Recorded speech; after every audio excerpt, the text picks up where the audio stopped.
یادت میاد هوشنگ قصاب جلوی در خونه گوگوش چه بلایی سرت آورد؟ تو یه لجنی بهروز. این بخشی از صحبت‌های محمود قربانی بود که مدتی پیش علیه بهروز وثوقی بیان کرده و از اتفاقای عجیبی که در روزگار جوانی بهروز وثوقی برایش پیش آمده صحبت کرده و او را شدیداً تحقیر کرده. اما ماجرای هوشنگ قصاب چه بود و چه بلایی سر بهروز آورده بود؟ در ادامه این ویدیو به این موضوع میپردازیم. اما قبل از ادامه اگر به ویدیوهای ما علاقه‌مندید از طریق زدن دکمه سابسکرایب ما رو دنبال کنید. محمود قربانی یکی از نام‌های سرشناس و تأثیرگذار در عرصه موسیقی و سرگرمی ایران در دهه‌های 1340 و 50 بود. او به عنوان یکی از بنیانگذاران و مدیران اصلی کاباره‌های معروف تهران شناخته می‌شد. از جمله کاباره میامی که در آن دوره به پاتوقی برای هنرمندان برجسته و عاشقان موسیقی تبدیل شده بود.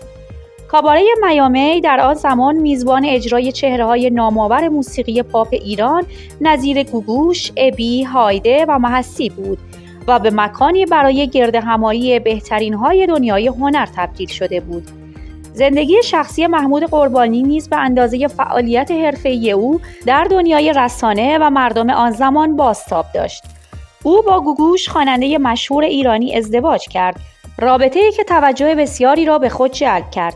حاصل این ازدواج پسری به نام کامبیز بود که بعدها خود او نیز مسیر هنر و موسیقی را دنبال کرد. این ازدواج اما دوام چندانی نداشت و با جدایی پایان یافت که این جدایی باعث شد زندگی و مسیر حرفه‌ای گوگوش نیز تحت تأثیر قرار گیرد. با پیروزی انقلاب اسلامی در سال 1357 فعالیت‌های محمود قربانی دچار تغییرات بزرگی شد.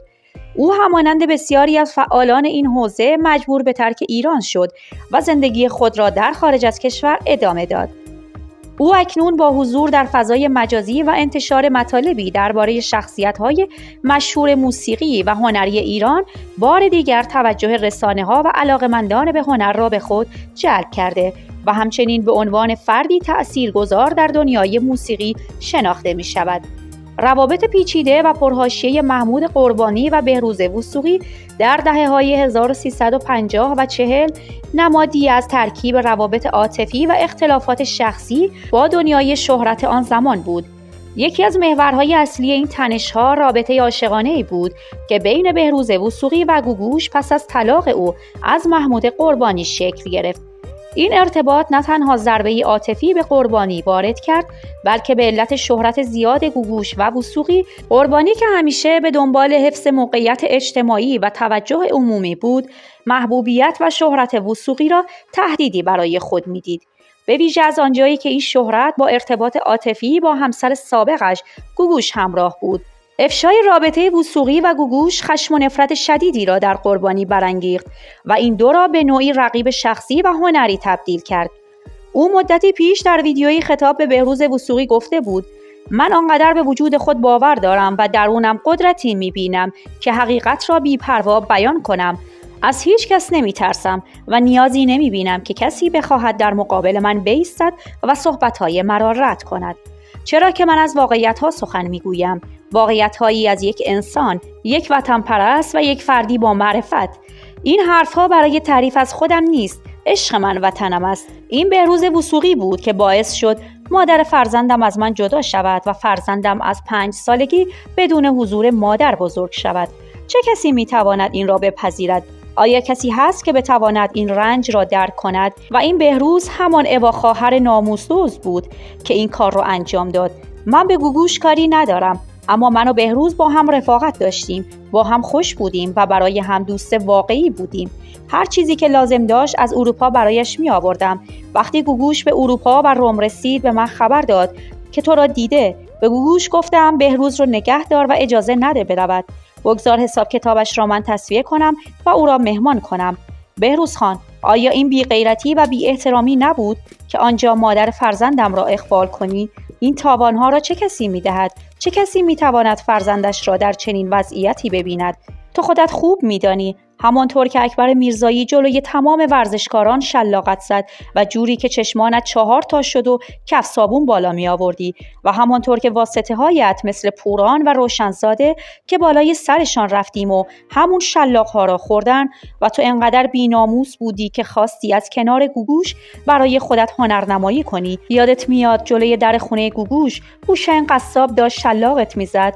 تو که حالا بعد از 44 سال حضور در آمریکا چیزی جز لجن نبودی. توی این مدت چه غلطی کردی؟ چی نشون دادی؟ چه حرکتی کردی که تو را ببینن؟ چقدر داری کلاهبرداری میکنی؟ گوگوش یکی از مشهورترین خوانندگان و بازیگران ایرانی زندگی شخصی پر از فراز و نشیبی داشته است و توجهات بسیاری را به خود جلب کرده است. او چندین رابطه و ازدواج داشته که هر کدام به نوعی بر زندگی و حرفش تأثیر گذاشتند.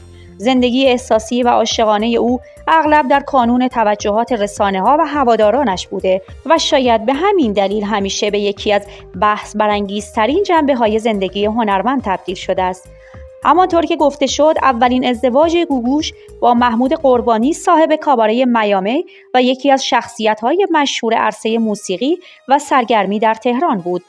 این ازدواج در زمان اوج محبوبیت گوگوش صورت گرفت و بسیار مورد توجه قرار گرفت. قربانی فردی تاثیرگذار در دنیای هنر و موسیقی ایران بود و در زمینه حمایت از هنرمندان به ویژه گوگوش نقش برجسته ایفا کرد. اما این ارتباط با وجود شروع پرشور و حال دوام نیاورد و سرانجام به طلاق انجامید. پس از جدایی از قربانی، گوگوش وارد رابطه‌ای با بهروز وثوقی، بازیگر معروف و محبوب ایرانی شد. این رابطه به یکی از ماندگارترین و پرجاذبه‌ترین روابط گوگوش در رسانه‌ها و میان طرفداران تبدیل شد. گوگوش و بهروز وثوقی با وجود آنکه مدت زمان زندگی مشترکشان طولانی نبود، اما ازدواجشان آنها را به نمادی از عشق و جذابیت در دوران طلایی سینمایی ایران تبدیل کرد. گوگوش پس از انقلاب در ایران ماندگار شد و برعکس اکثر هنرمندان پیش از انقلاب مهاجرت نکرد.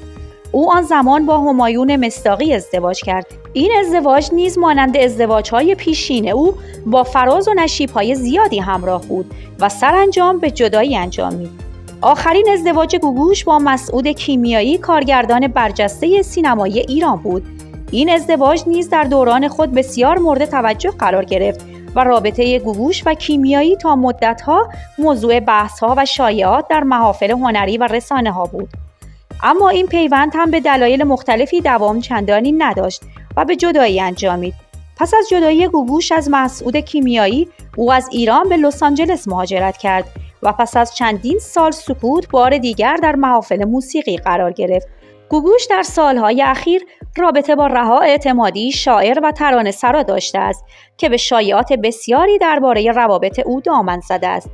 اگرچه گوگوش به ندرت درباره زندگی شخصی خود در رسانه‌ها صحبت می‌کند، اما این رابطه نیز در محافل هنری مورد بحث قرار گرفته است.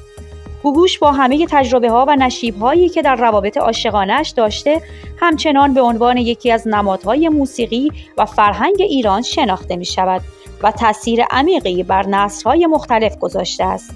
زندگی عاطفی او نیز همواره بخشی از شخصیت او بوده که هوادارانش را جذب کرده و توجه رسانه‌ها را به خود جلب کرده است. دوستان عزیز، ممنونیم از شما به خاطر لایک این ویدیو. لطفاً نظرتون رو برامون بنویسید. تا ویدیو بعدی، خدا نگهدار.